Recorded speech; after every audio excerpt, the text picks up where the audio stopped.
Podcast 911 Emergency. This has been a gunshot at the Comp Theatre movie theatre.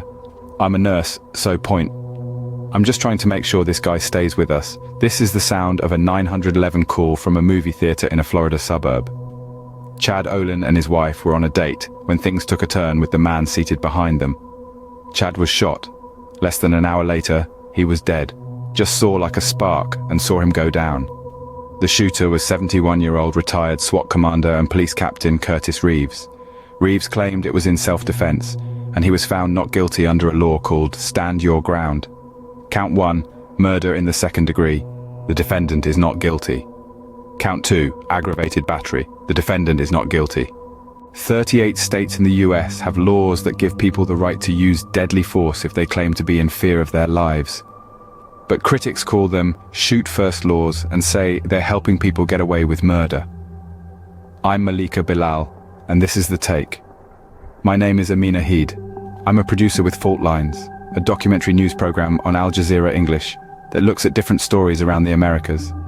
A lot of our stories are related to US policy or lack of US policy. And the one that we're talking about today, the documentary that you produced, is called License to Kill. So tell me about the impetus behind this documentary. Where did it come from? You know, I think like a lot of people around the country and the world, we're watching these stories of deadly incidents where people were being killed over seemingly very minor interactions, or in some cases, no interaction. In the space of a single week, 4 young, unarmed Americans were shot, one of them fatally, over simple, everyday mistakes. You know, somebody drives up on the wrong driveway, is shot and killed. Somebody rings the wrong doorbell, is shot. There's an altercation in a parking lot. Somebody ends up shot and killed, you name it. There was another case where a woman approached her neighbor.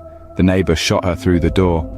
And in all of those incidents, the sort of common thread was that the person who had shot and killed the other individual claimed self-defense. And so we wanted to understand how and Stand Your Ground was brought into the public consciousness and sort of the news cycle. Stand Your Ground statutes are controversial, and more than half the country has one of those statutes in place. We wanted to understand the way they were written, the way they were being implemented.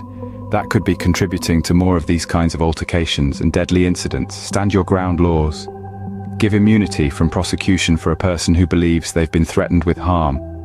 The law allows people to use force, including deadly force, against, for example, an intruder in their home, in the belief that the force is necessary to prevent their own or their loved one's death or injury.